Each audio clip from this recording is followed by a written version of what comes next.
One.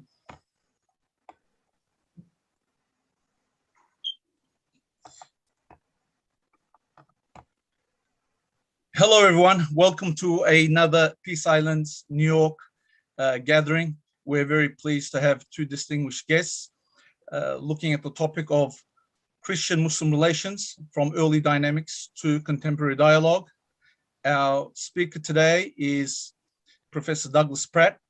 Of course, we have lengthy bios in the YouTube description, so you're welcome to visit that.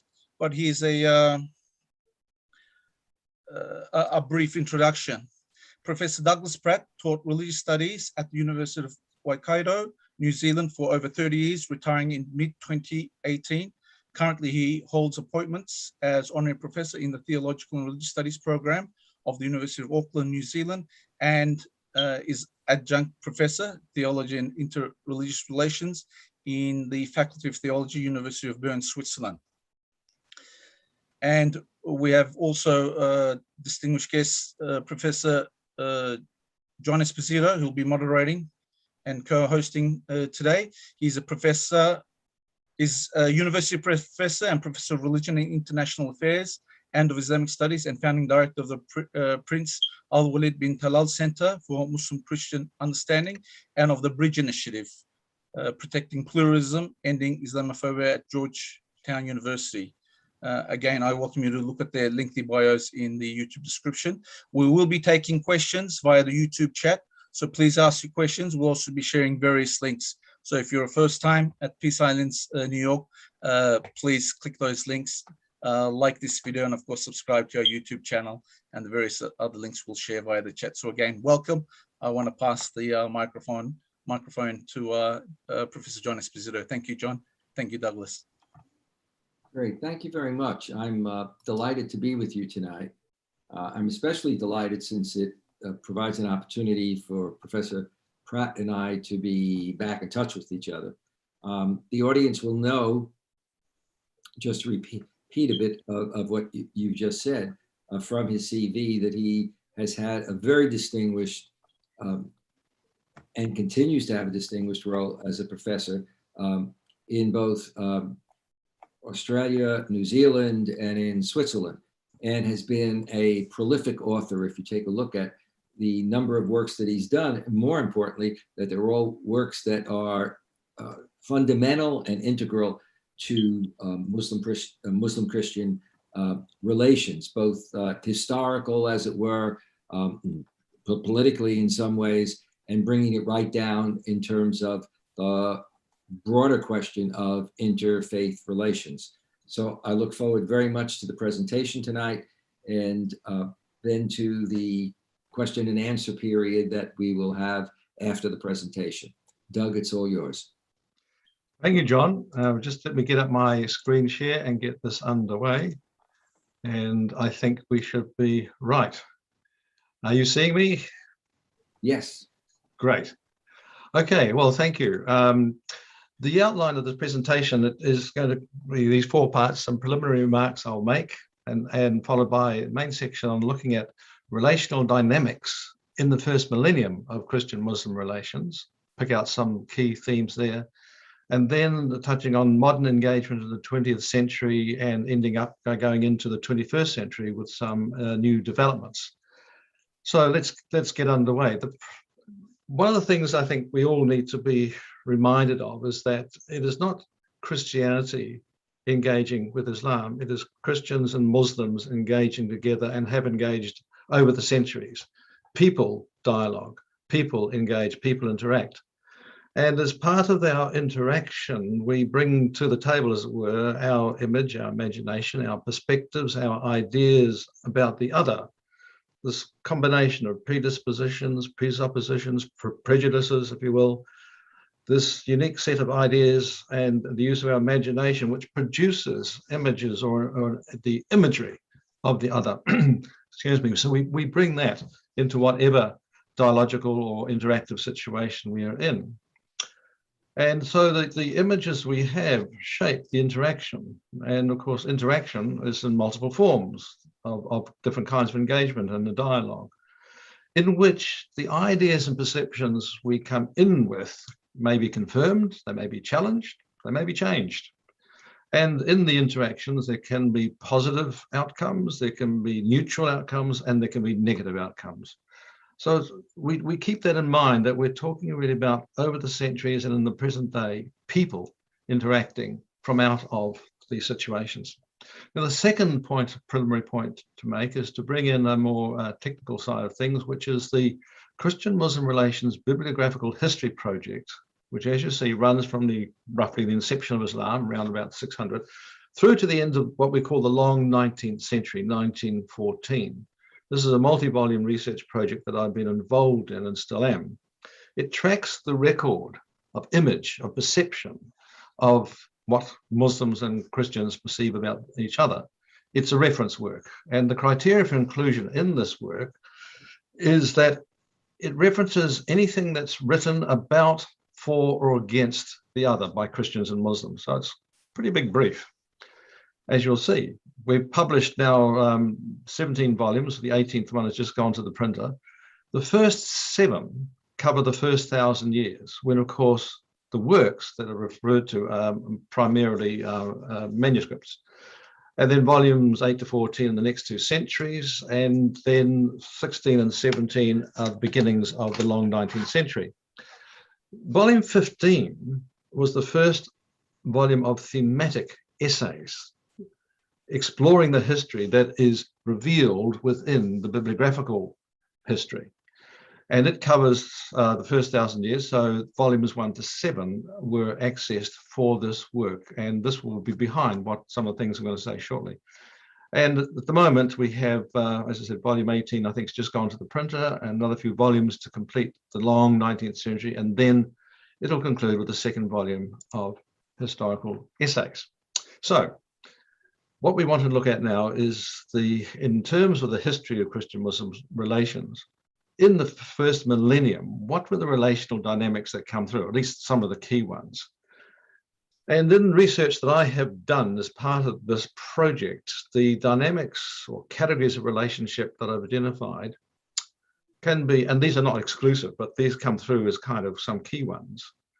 Firstly, antipathy, then affinity, appeal, and accommodation. Now, there's a nice alliteration, of course, with the A. And don't be fooled by that. I mean, there's something significant about that in terms of what these things are, and it helps us to perhaps remember. But it also indicates that what we have here is something that's not hard and fast, but is like a guide. It's a heuristic. It helps us to understand and to investigate.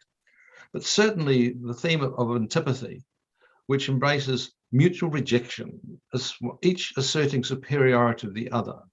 We are right, you are wrong, kind of thinking. The area or the genre of polemics and rejection has, of course, from the outset been quite dominant. And sometimes people might have the perception that really in the end Christianity and Islam are so different that all they can do is slag off at each other. But that would be to do an injustice, not only to the history, but of course to what the religions themselves are about. So when we look at the text, we find also quite a number that deal with what we might call affinity, where there's some sense of commonality being expressed, where there's degrees of sameness that are explored, where there's an element of an open inquiry with some discussion, debate, and other relatively positive engagement, where each regards the other somehow part of the wider religious family or community. For example, the phrase people of the book is used in that regard. Now, the category of appeal, which can be seen as, on the one hand, a consequence of affinity or an alternative to antipathy, is, of course, the area that has text involving conversion or reversion from the Muslim point of view, the genre of apologetics, where the bottom line is really, look, when you consider our narrative and who we are and the truth we proclaim, really, the only thing you should do is come on over and join us. So we don't want to fight you, just come and join us. And that kind of literature comes through in quite a number of places.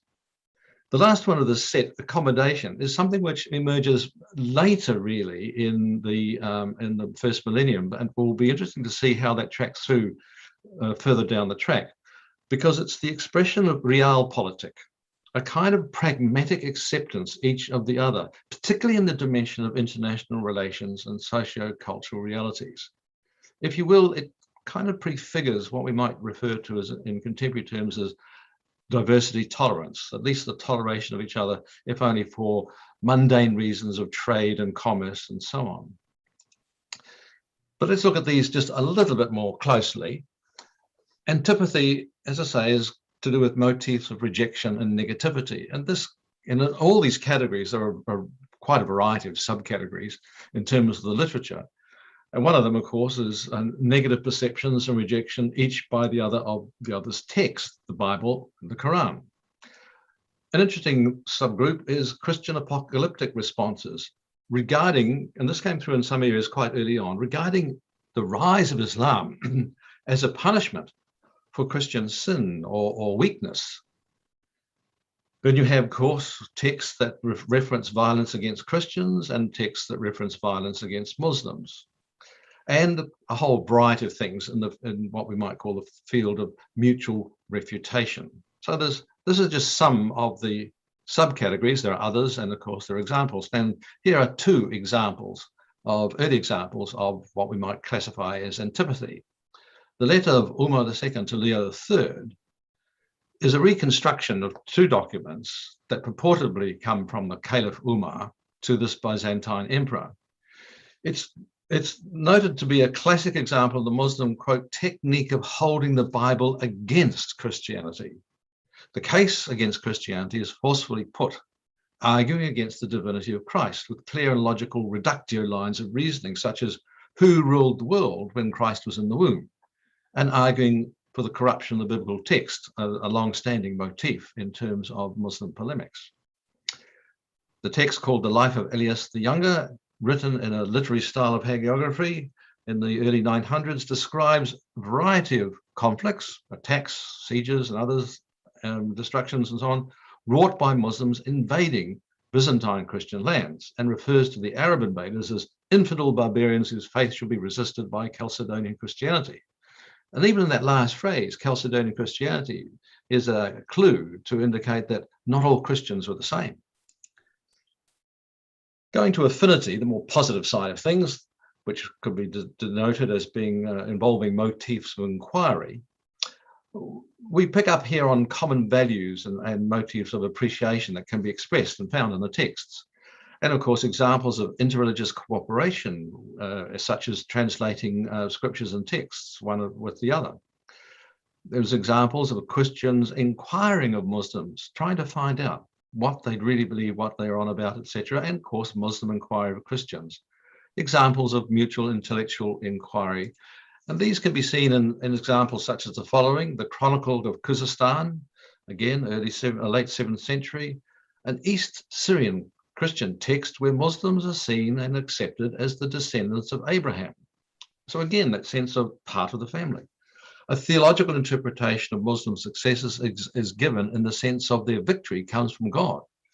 If they're victorious, it must be because they're blessed by God. So therefore, we must take them seriously. In this second one, Al-Sijistani, an Ismaili Shia author writing in Arabic, his text is notable for its lack of animosity towards Christianity as compared with many texts of that time, that era.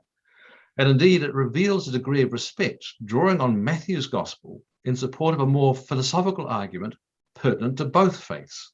So here's again that affinity, even that mutual inquiry element coming in here, which also I should say that when we look at these categories, it's not a case of saying this text belongs to this category and that text belongs to that category.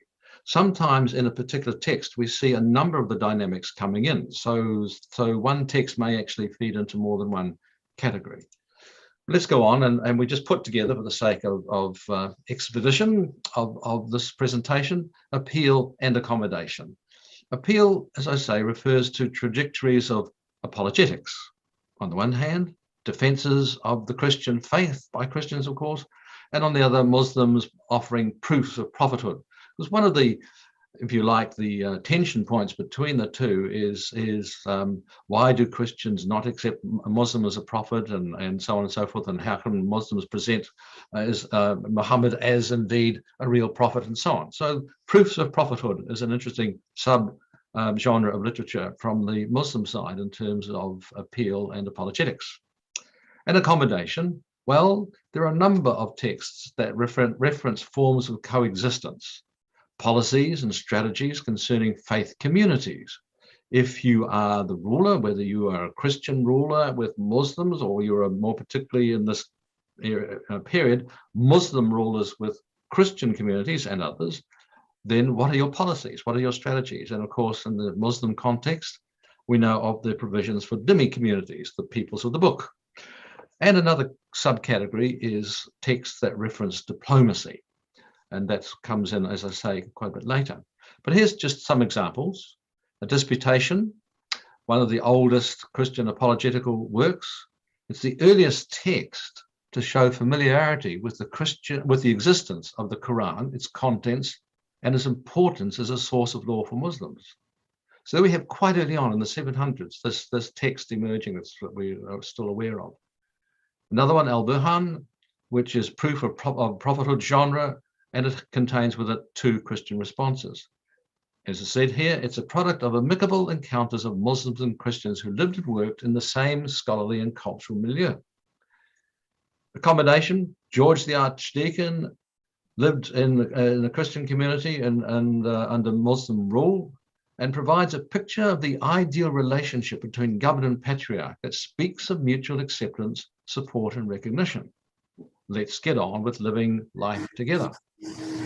The Pact of Umar, of course, is an important text. It's the name given to a canonical text that defines the status of non-Muslims under Muslim rule and the restrictions imposed upon them.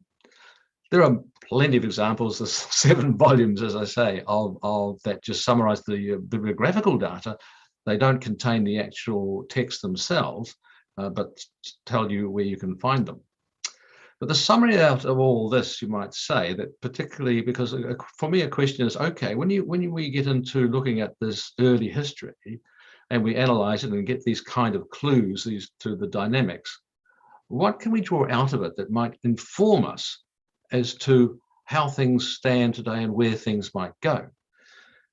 So I've summarized them as 3 key fundamental dynamics. There's what I call reciprocal antipathy, where each regards the other as a competitor, where each may dismiss the other as a heretic, and where there are expressions of negation.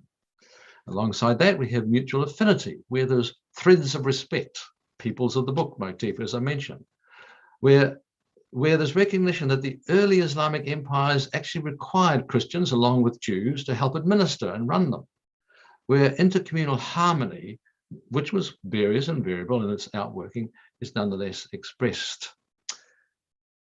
And the third one is complementary inquiry. For example, Muhammad's pre-prophethood travels was a source of interest to both Muslims and Christians early on. Who was he? Where did he come from? What's his background kind of question? And of course, the well-known so-called golden centuries of Muslim-ruled Spain, during which Europe recovered its classical heritage, courtesy of the positive interaction between Muslim, Christian, and indeed Jewish scholars of the time. And since the mid-20th century, we see a new dialogue willingness, opportunities for engagement that are being picked up. And this now takes us from this quick survey into elements of the heritage into modern times. So modern Christian engagement with Islam. 2 Christian organizations, key organizations, can be noted here. I mean, across the whole field, there's lots and lots of engagement at local and regional, national, international level. Here we'll just pick on the main international dynamics simply for the purpose of this presentation.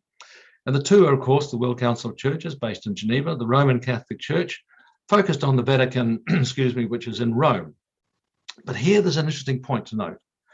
With the Roman Catholic Church, because the Vatican, there are 2 dimensions. It's not only a religious headquarters, it's also a state, the Vatican state. And this brings in a new dynamic or new option for Christian-Muslim relations, as we'll see. And I'll touch more on that next time when we look at the dynamics of dialogue more generally. And the other thing to mention here, of course, the Second Vatican Council, which happened in the 1960s, and I'll touch on that again. And of course, on the Muslim side, well, there are multiple organizations. There are countries involved. Some of the early significant encounters in the 20th century or mid-20th century was, of course, when, for example, Muslim countries came formally to the Vatican State for state-to-state relations that had, of course, also a religious dimension. So there's the Muslim countries can be involved in dialogue and interaction with Christians, local regional organizations, and umbrella organizations such as the OIC and so on. In the modern period, and we say here from the 20th century, roughly the early, but certainly from the mid-20th century onwards, how I would denote it is this line here: affinity and inquiry struggling with inherent tendencies to antipathy. And during the 20th century, there was a sense in which affinity and inquiry were somehow coming more to the fore. Antipathy was always there, but in many respects seemed to be receding. Certainly in the early 20th century, the Christian ecumenical movement opened the doors to exploring relationship with other faiths, a whole new approach, leading into, after the World War II, interreligious dialogue emerging in terms of the Vatican and the World Council of Churches, so that we can say that from the mid-20th century, very much is the case that a new era of Christian-Muslim dialogue and relations got underway. And as I say, the major Christian player, and first one to note, is the World Council of Churches, inaugurated in 1948 with a dialogue subunit and a study program, which had within it an Islam desk. And in 1960, a major consultation on Christian-Muslim dialogue, in which it was acknowledged, or the pervasive adverse effect upon Christian-Muslim relationships of long ingrained attitudes of prejudice and antagonism, urging Christians to approach Muslims in a spirit of respect, friendship, and common yielding to the present voice of God. So here you have, from 1960, the World Council of Churches representing a wide block of Christianity, taking this very positive line, acknowledging the past, but saying, let's see if we can do something new. Now this was also echoed around about the same time with the Roman Catholic Church, with the meeting, as I mentioned before, of the Second Vatican Council in the early 60s, begun by Pope John XXIII and concluded by Pope Paul VI, in which a secretariat for non-Christians was inaugurated, later called the Pontifical Council for Interreligious Dialogue, and as with the World Council of Churches, an Islam desk, an Islam focus within that. In this great meeting of the Catholic Church, two documents stand out. Lumen Gentium, or the Dogmatic Constitution on the Church, stated quite clearly the salvific validity of Islam being given high recognition. The plan of salvation also includes those who acknowledge the Creator in the first place, among whom are the Muslims. These profess to hold the faith of Abraham, and together with us, they adore the one merciful God. In other words, here we have a theological endorsement of Islam. And I think that's actually quite an important step. This was also, if you like, picked up and echoed in the second document called Nostra Aetate, the Declaration on the Relation of the Church to Non-Christian Religions. It also spoke of high regard for the Muslims, acknowledging the many quarrels and dissensions of the past, urging a sincere effort be made to achieve mutual understanding. So you can see that, compared with what the dominant, if you like, trajectories of the past up to that point, here from the Christian side, a major, almost 180-degree turn. Christian-Muslim dialogue in the 1970s echoed complementary themes. The Christian missionary duty of evangelization was postulated over against Islamic imperative for dawah. Each has this sense of outreach. How does this work in terms of dialogue and interaction? Subjects for ongoing discussion and debate. But more particularly, cooperation for the well-being of humanity comes in, with theologically related topics such as the crisis of faith in the modern world, an issue for both faiths, the place of Jesus Christ in Islamic faith, and Christian attitudes towards Muhammad. These reverberate down through the centuries as still ongoing issues that each generation must wrestle with and come to its own conclusion. Now, one of the outstanding figures, I think, at the time in the late 20th century was undoubtedly Pope John Paul II, who reached out very dramatically to the Muslim world.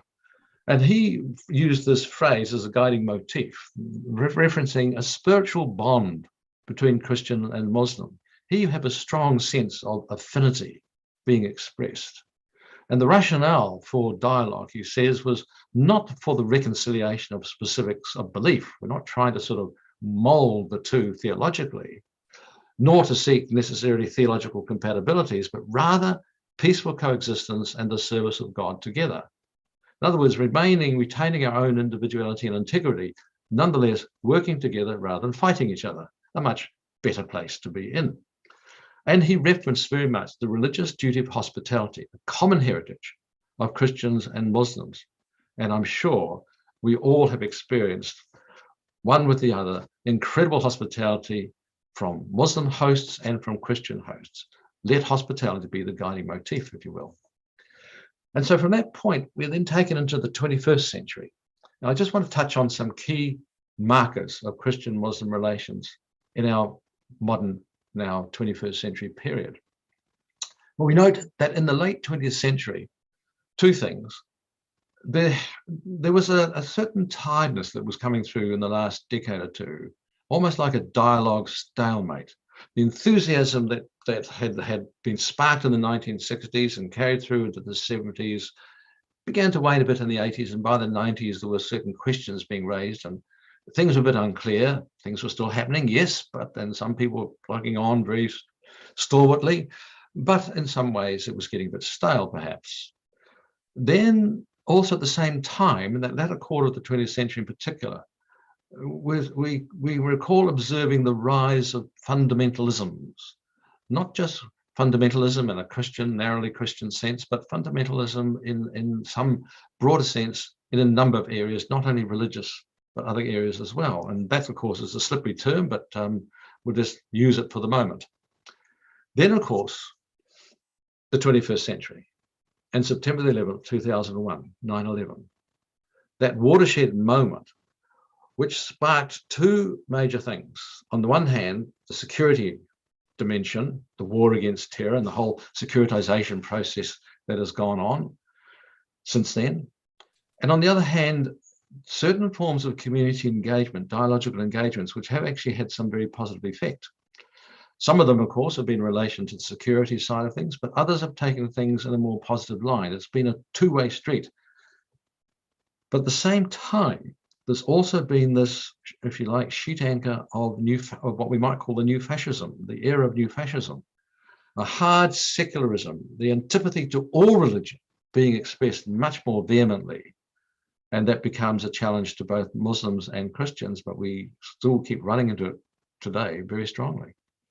But also religious extremism, not only Christian and Muslim, but also others, as we are seeing in the Hindu and the Buddhist worlds and elsewhere.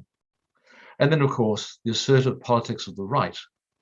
So all these things have been bubbling away in the first 2 decades of the 20th century, launched out from, of course, 9/11.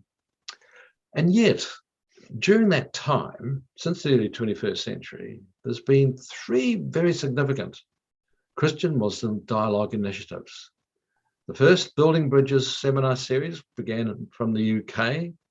The second, the German-based Christian-Muslim Theological Forum. And the third, emanating from the Middle East, a common word invitation from Muslims to Christians and others.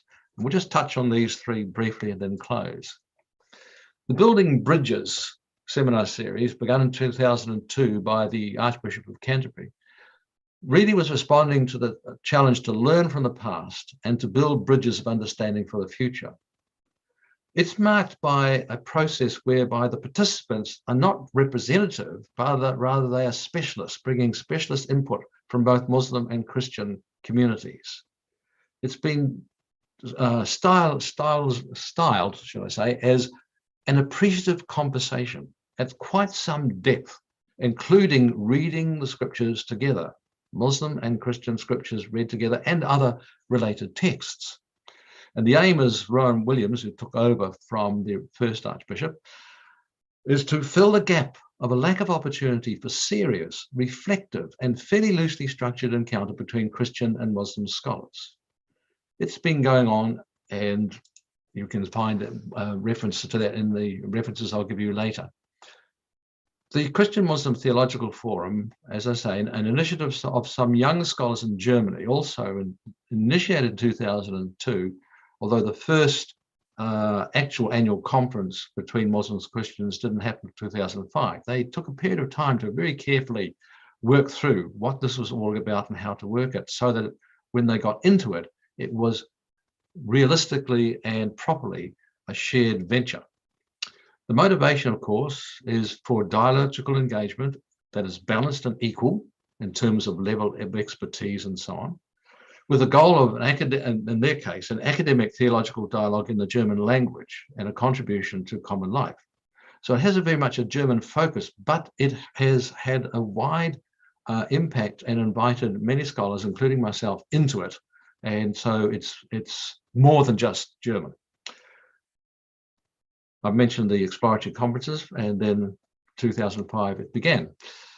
No more on that at the moment, because I want to now just briefly speak to the third initiative, the October 2007 Muslim letter, a call to a common word between us and you. In this letter, there are two sections, a short summary with key points. The future of the world depends on peace between Muslims and Christians. Now, this may seem a bold claim, but it was pointed out that at that stage, and I'm sure it must be about the same still, more than half the world's population is made up of Muslims and Christians, more than half. We as Muslims invite Christians to come together with us on the basis of what is common to us, which is also what is essential to our faith and practice. And the letter then, the major part of it is in three parts: love of God, love of neighbor, and the call to a common word. In other words, to engage together. So where has this all brought us? I know it's been a bit of a romp, a bit of an overview, but let's have a think. Firstly, there's the Christian Muslim intention to engage, which has come through now very strongly, despite resistance, detraction, and criticism. The work continues. The challenge is still there. There's also the challenge of a common challenge, if you will, of an intra-faith engagement, of bringing and keeping our respective faith communities on board. This is actually quite a challenge, particularly in this day and age, it seems. But more particularly, I want to say that these three initiatives themselves provide a testimony as well as a funded resource for the ongoing work of Christian-Muslim dialogue, relationships, and so on. As the Muslim letter stated, our common future is at stake. The tasks of dialogue, of interaction, remain a priority. And there's some references. We won't go through them, but thank you very much. Time now for some discussion.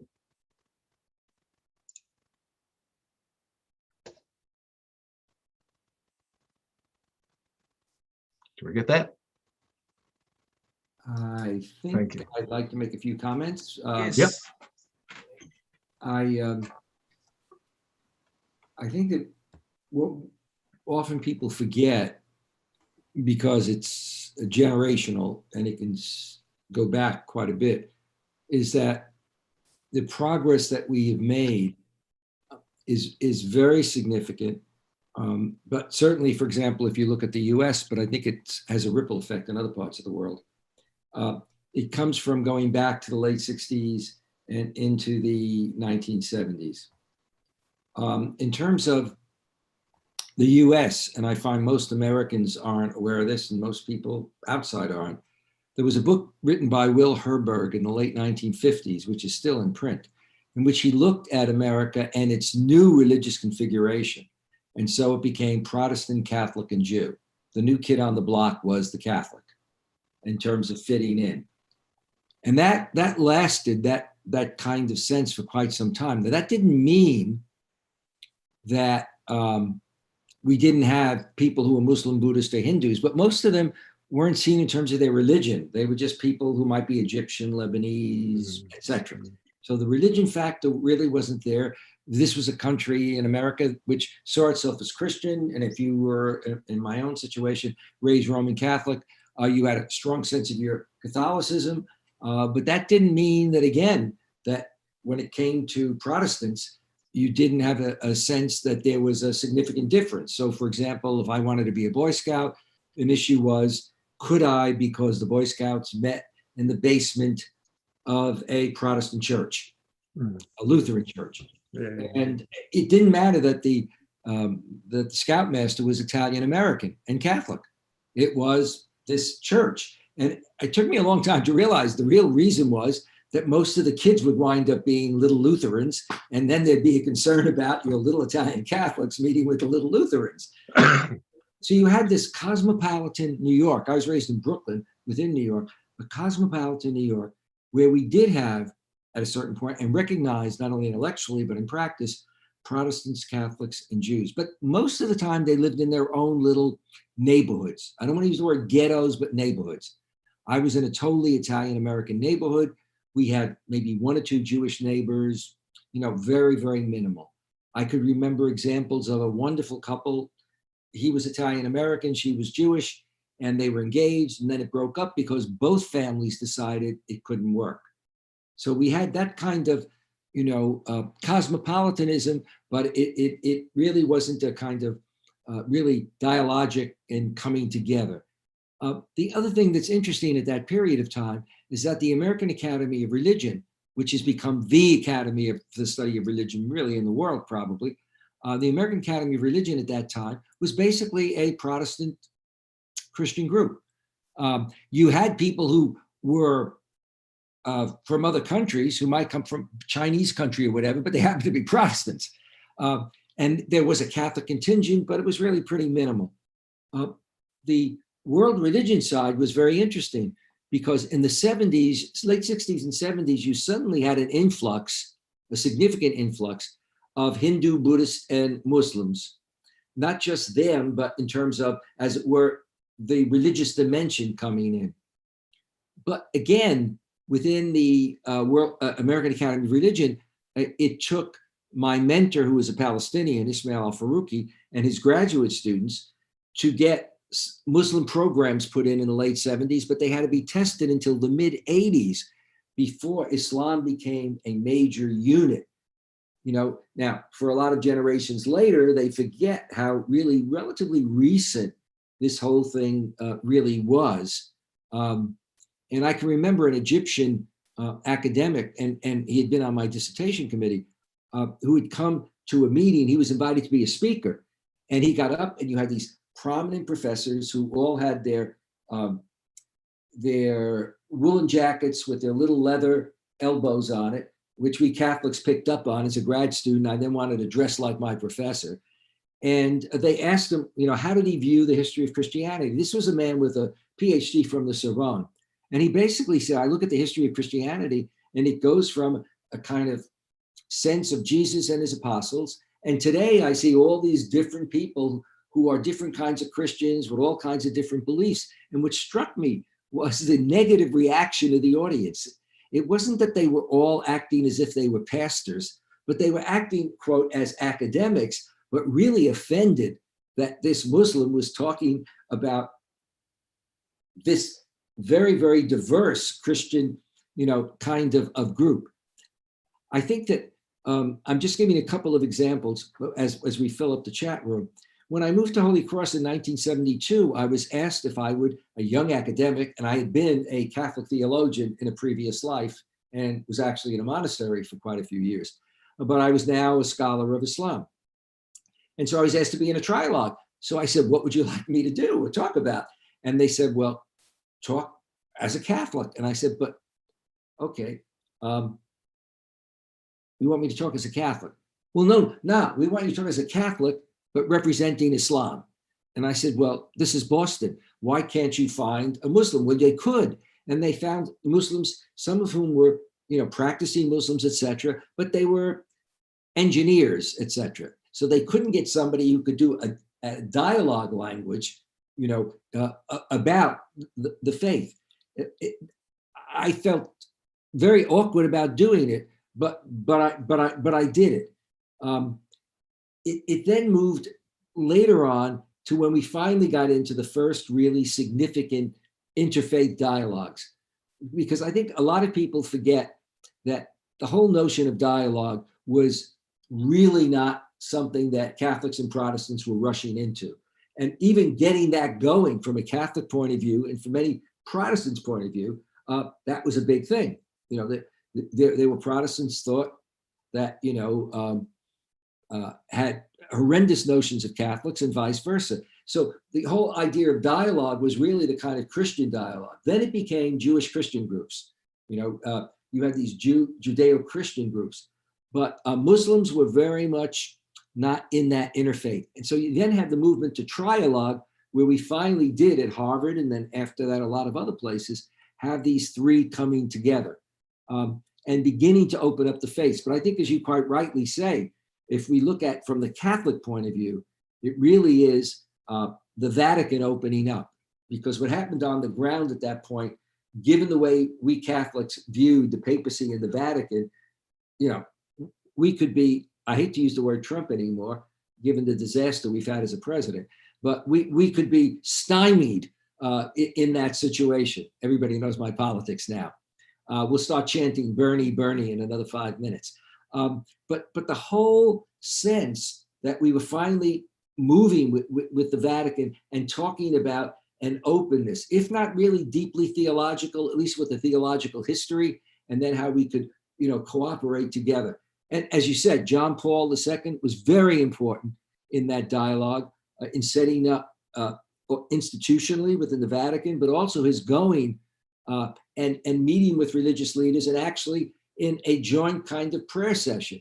But interestingly enough, when Benedict became Pope, he quietly went to the same meeting, but before it actually officially began, came down in the Vatican train to Naples, did a little talk, and left before it officially opened, because he didn't want to be in this kind of situation. And then again, it was when we got Pope Francis coming in. So I think that at this stage of the game, in terms of Catholicism, but also Catholicism's interaction with Protestant denominations and with people of faith who are Hindus, Buddhists, and Muslims, you have Catholics now meditating with Buddhists, etc. You've had Catholic priests who have worked in India and taken on Indian garb and really dialogue, with Hinduism, and vice versa. A dynamic that's there. But I do think the last part of your talk, and I'm looking forward to the second part when you give it, is something that I'm disturbed about, which is that what I saw is the movement that started in the 1970s, and generally at the theological level with John Hick and many Protestant theologians who then brought others along. I see us going backwards in some ways. The real threat with the rise of the right, not only with the Christian, morality and the Pat Robinsons, but it's the more recent kind of strong conservative evangelicals, not all evangelicals, but a strong group of evangelicals and Baptists, and also conservative Catholics who are now part of that kind of Christian right. It raises profound questions globally in terms of our interaction with other religions. And as somebody who runs the Bridge Initiative, is what's going on in France and Austria and other places, and the UK, a real swing to the right, no matter how advanced the mainstream churches may be. And the swing to the right is, even by government, creating real issues.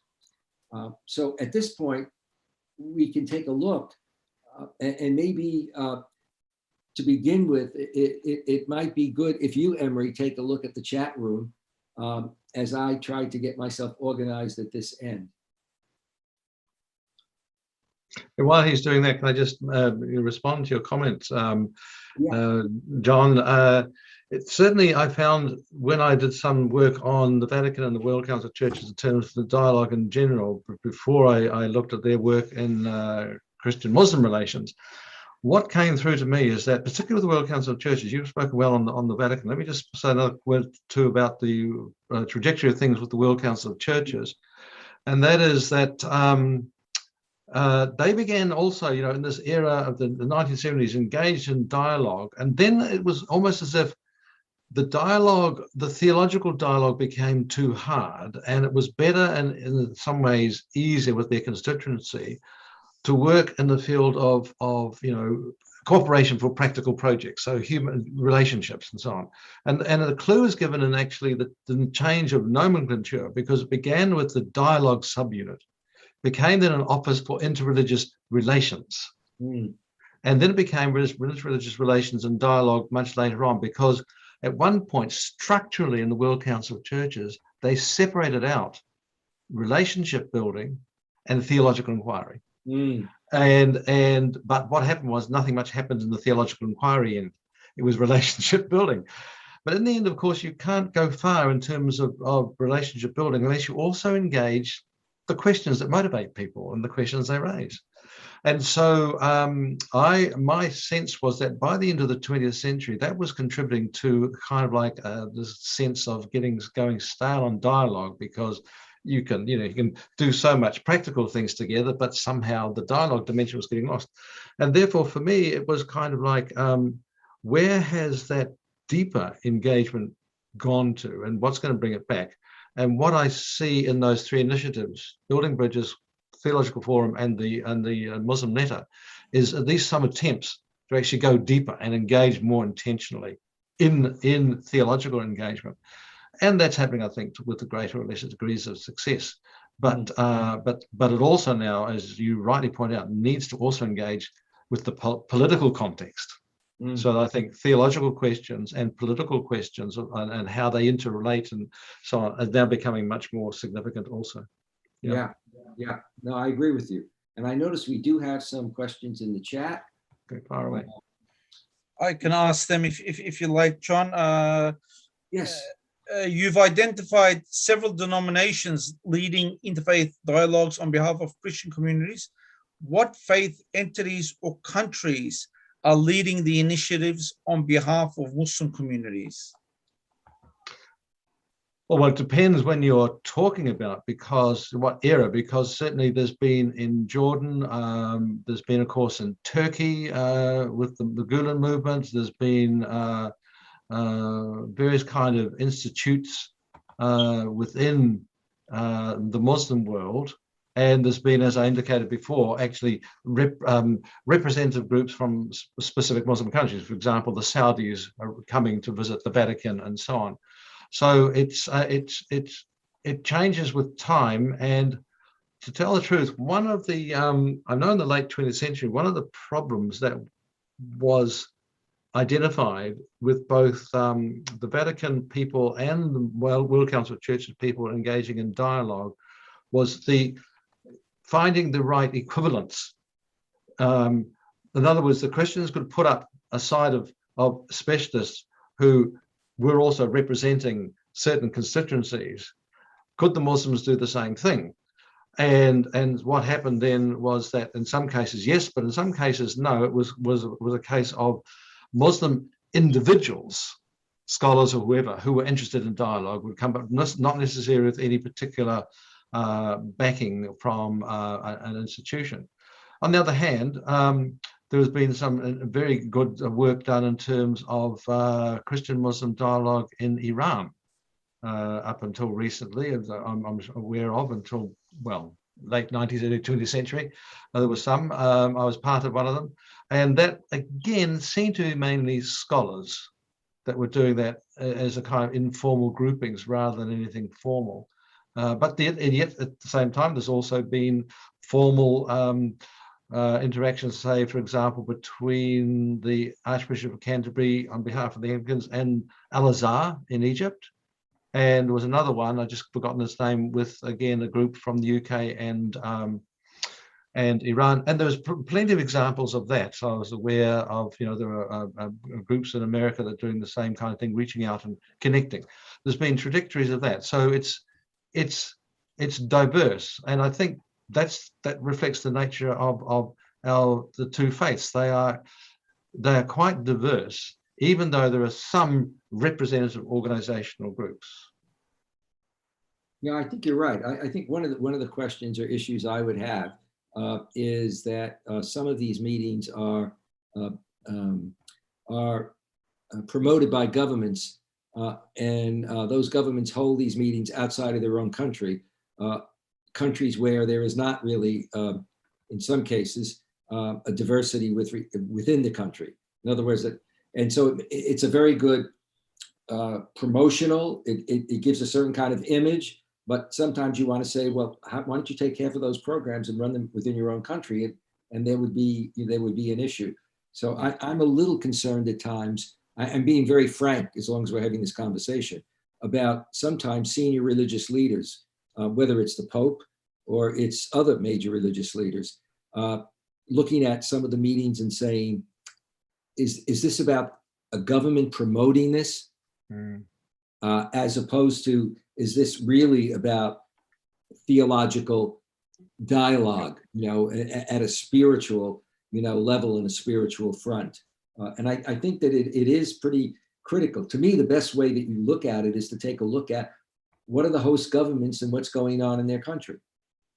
Agreed. I think that's the same. That something could be said about Turkey, where you had the Gulen movement in various guises being very active in dialogue, and now being sort of labelled a terrorist organisation for political reasons. And I think that's very much a case in point. Yeah. And here's another question. Could Professor Pratt comment on the important joint statement between Pope Francis and the Grand Imam of Al-Azhar signed in Doha in February 2019? Unfortunately, no, because I actually haven't got the text for that. But it's an important one. I remember the occasion, but I don't have the text for that one, so I can't comment on it directly.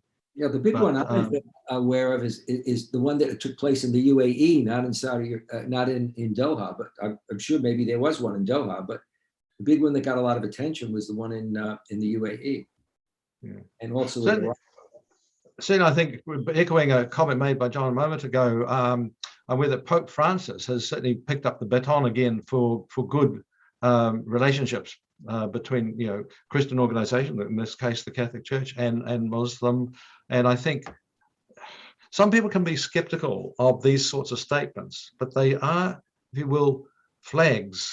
They are sort of markers in the sand, reminding us that whatever else is going on, there are some things to which we need to aspire and keep working towards.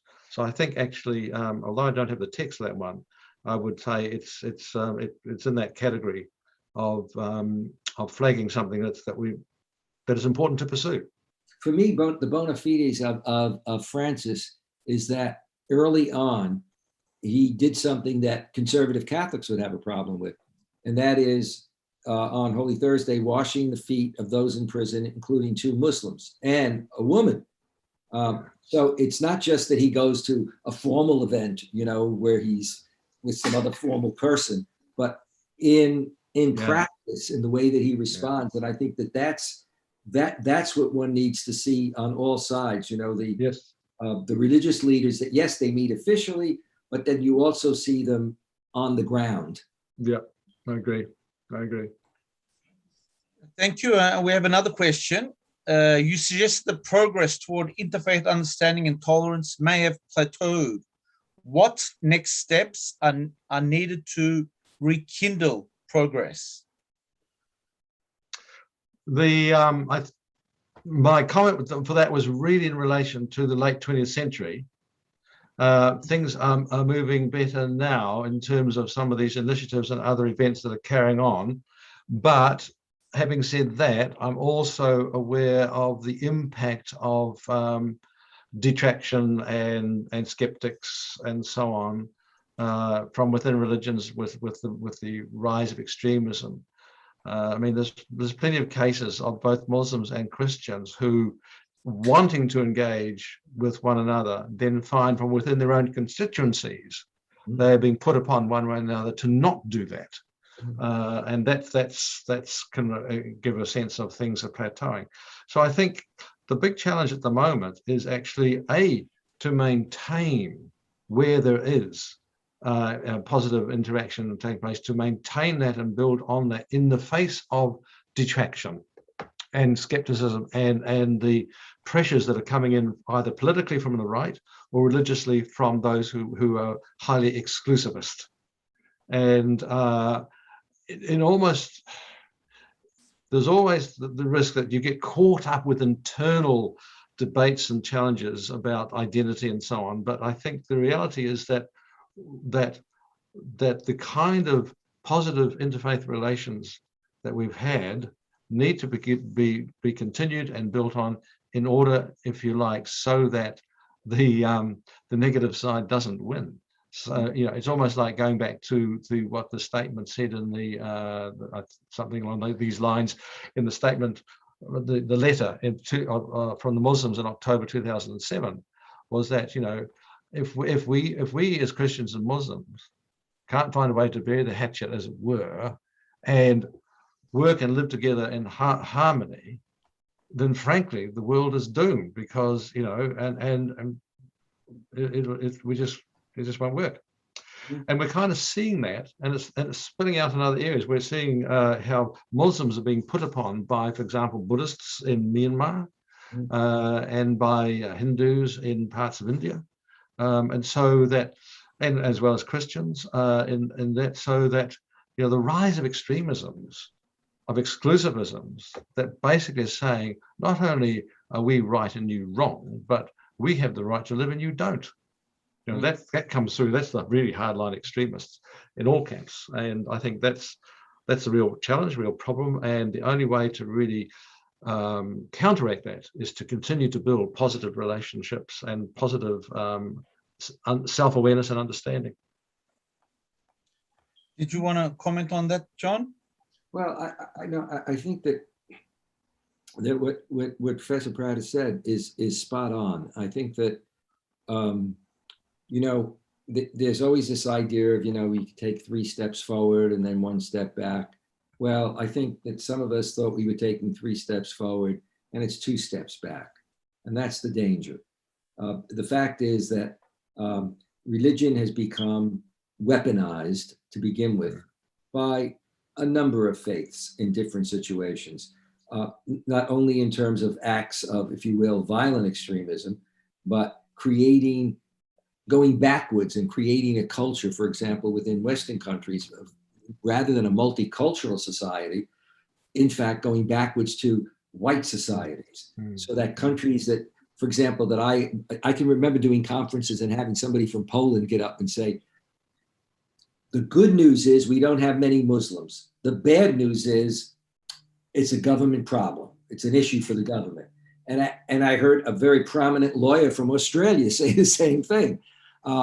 And I think that that's really the issue. And if you look at America today, I mean, you look at America and European countries like France and Austria have become extraordinarily, their government's right wing. Macron, who used to be a progressive, faced with elections in a year against the far right, has come down and picked up their anti-Muslim attitude, so much so that he's come down on mainstream Muslims and mainstream Islam, you know, with attempting laws and shutting things down that you'd never expect, you know, to see in France. And the same thing's happening in Austria.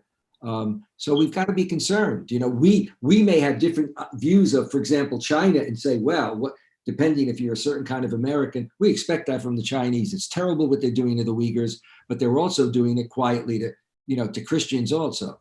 But I think that it's a matter of concern. You know, you think, if you're people of my age, you remember a time when you thought the corner was turned, and for decades when there was this real progress towards a real sense of multi-religious sense, you know, multicultural sense, and now the push is to go in the direct opposite reaction, and it's played out very much, as people have seen before the whole world, to the embarrassment of the US, which has been used to looking down on other countries.